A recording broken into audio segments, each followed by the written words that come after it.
Hey, there's one spot in Rochester where this weekend you can kick off the holiday season and see dozens of beautifully decorated Christmas trees. It's the 38th annual Festival of Trees, opens to the public on Friday. Haley Landher joins us now via Zoom from Rochester this morning to tell us more. Hi, Haley, how are you? Hi, everybody. Good morning. It sounds like you're deeply involved in this event and have been for a good portion of your life. Tell us about that. I have. Yeah, it's a really exciting event. It's a fun way to kick off the holiday season. I love the tradition that surrounds it, but I am the publicity chair for Festival of Trees and have been for a couple of years now. Outside of just volunteering for Festival of Trees, I've attended the event with my family and some friends for a number of years as well. Like you said, it's the 38th year, which is a long time to have a wonderful way to have a tradition with your family. There's over 90 trees this year, tons of different themes. We kick off festival tonight with our gala, so it will be my first insight into seeing what different kinds of themes we have, which is my favorite part of festival. And since the festival started, I mean, in the 1980s, you guys have raised $4 million to support folks who are living with disabilities in your community, right? This is kind of like a fundraiser and a way to bring in money to help support people in the community. Absolutely. So Festival of Trees is put on by Hiawatha Homes, whose mission is to provide quality support services for people with disabilities at home and in the community. So a ton of different programs and ways to get involved there in the Rochester area and Olmsted County specifically. So Festival of Trees is a fundraiser for that.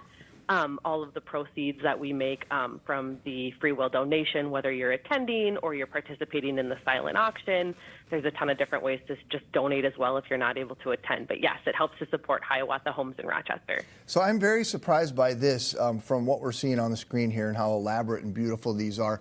The volunteers have come up with these designs. It's not professional decorators, which seems kind of crazy to me. Seems professional, doesn't it? Yeah. There's a ton of work that goes into it. So typically what happens is a local business would sponsor a tree or a local family, and then they partner with a designer, and the designer does the tree. They do a design. Some people start to plan as early as July. It gets pretty involved. There's tons and tons of people who help to participate and support. They do lots of different crazy themes. I think one of my favorite from last year or the year prior is a Finding Nemo tree. So there's been lots of cool different themes that have happened throughout the years, but it's a fun family tradition. I've seen a lot of different people get together with their families and really think up cool and creative designs for trees. So let's talk about how people can see these trees.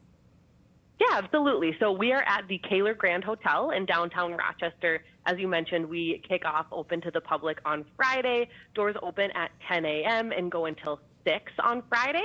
And then on Saturday, we have doors open from 10 to 7. Sunday, we're open from 10 to 2 as well. All of the information about the different events that are as part of Festival of Trees are on our website at hiawathahomes.org. We have a couple of really cool things that are happening as part of Festival of Trees. So in addition to be able to view the trees on Friday, Saturday, and Sunday, on Saturday we have what we call Diversability Day. So it's an event for families where they can bring their children with, and there's crafts and there's story time. Santa comes, so Santa will be here this weekend as well. Saturday evening for the parents and adults, we have something called Festival After Dark, which is just a smaller event that is a $10 cover charge to come, and we have a local live musician come.